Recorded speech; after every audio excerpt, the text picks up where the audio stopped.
This is Autoline Daily, the show dedicated to enthusiasts of the global automotive industry.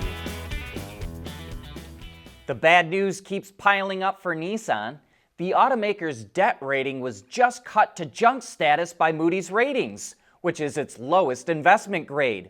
Moody's downgraded Nissan because of weak profits and sales, as well as the risks associated with its restructuring plan, which includes 9,000 job cuts and slashing global production by 20%.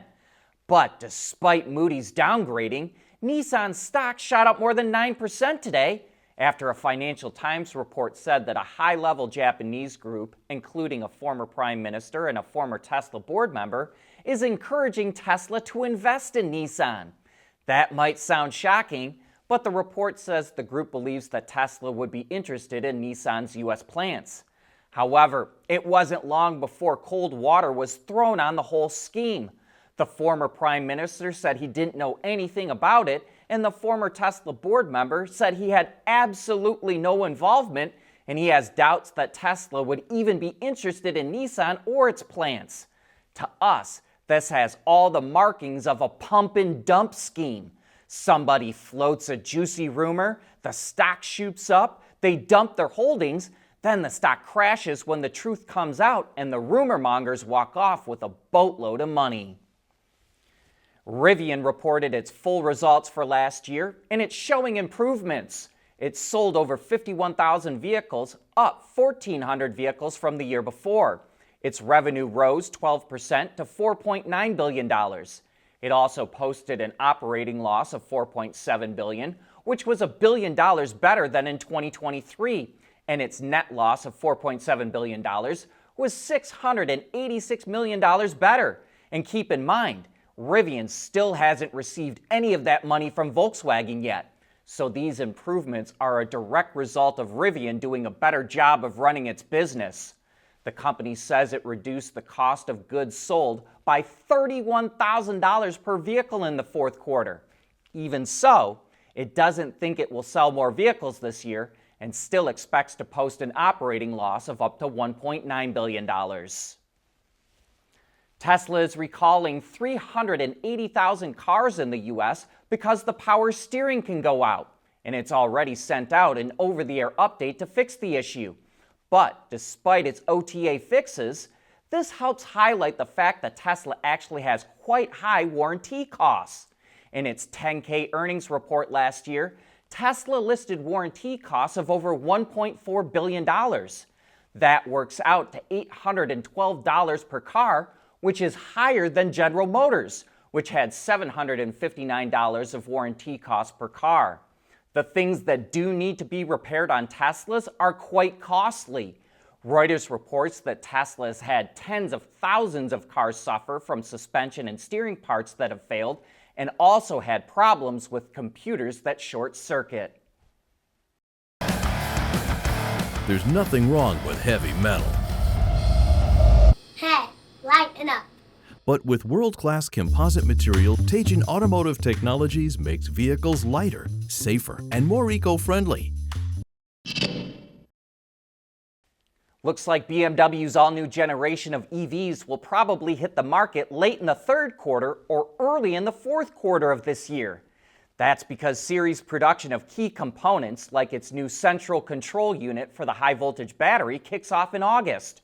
BMW calls the unit Energy Master since it controls the interface between the low and high-voltage systems, the power supply to the motors and the vehicle's electrical system, as well as the operation of the battery pack.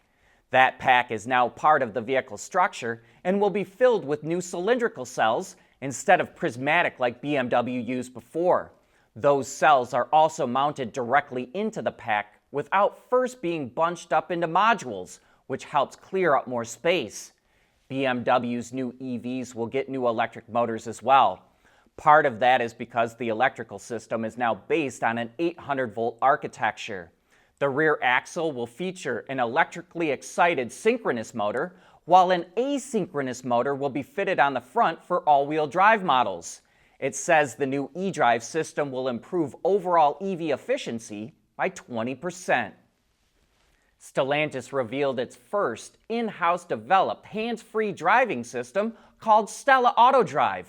It's capable of everything between Level 2 and Level 3, but while the Level 2 and 2 Plus system will operate at highway speeds, the Level 3 system only works up to 37 miles an hour or 60 kilometers an hour. However, Stellantis says that could one day go to 59 miles an hour or 95 kilometers an hour, and that it's also looking to adapt the system for off-roading.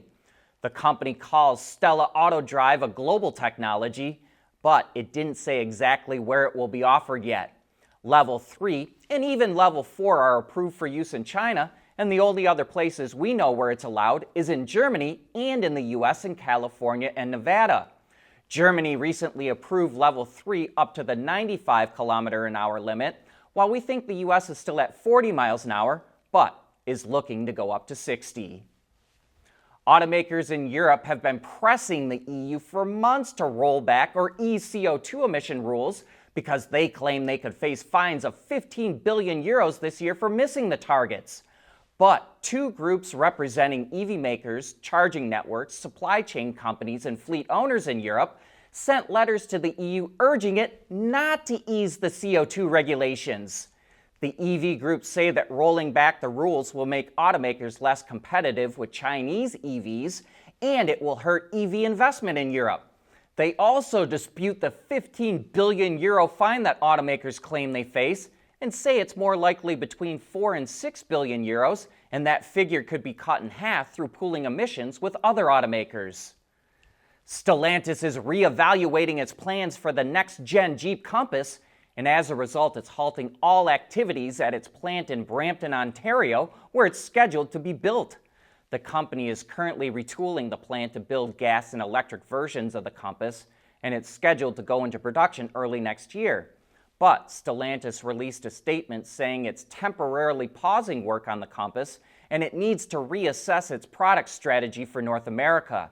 It didn't say how long the pause will last or if it will lead to layoffs. While Stellantis says its decision doesn't affect previously announced investment plans in Brampton, Canadian union Unifor says the work stoppage is of grave concern.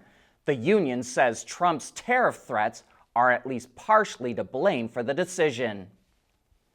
About 2 years ago, Renault spun off its ICE powertrain operations into a new business unit called Horse. Then it got Geely and Volvo to join. And then Aramco, the giant oil company, invested in it too. Renault says other automakers and suppliers are interested in joining, and that it now has 5 R&D centers and supplies ICE powertrains to 15 customers in 130 countries.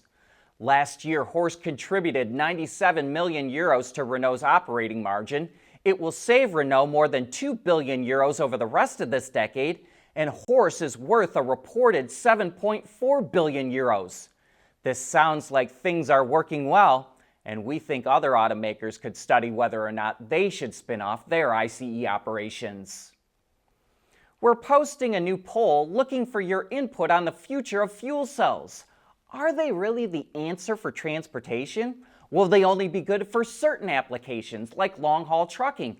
Or are they just a pipe dream that will never come to fruition?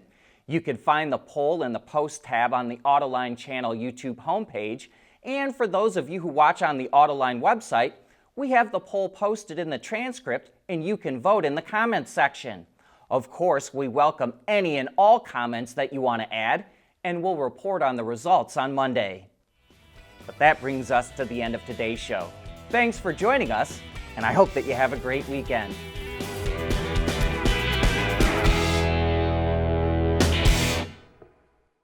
Autoline Daily is brought to you by Bridgestone, solutions for your journey. Intrepid Control Systems, over-the-air engineering boost your game. And by Teijin Automotive Technologies, the formula for better mobility.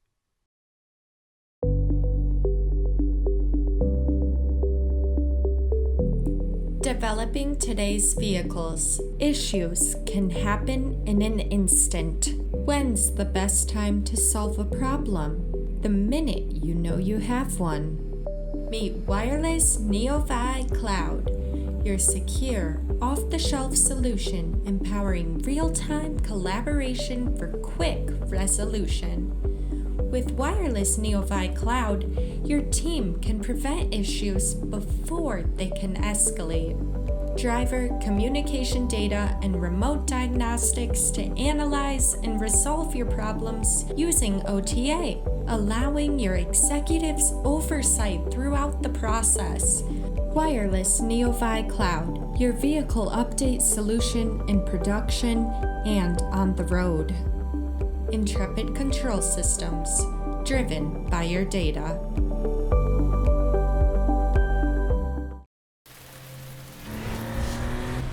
Knowing that a little rain won't slow down your day, that's what really matters.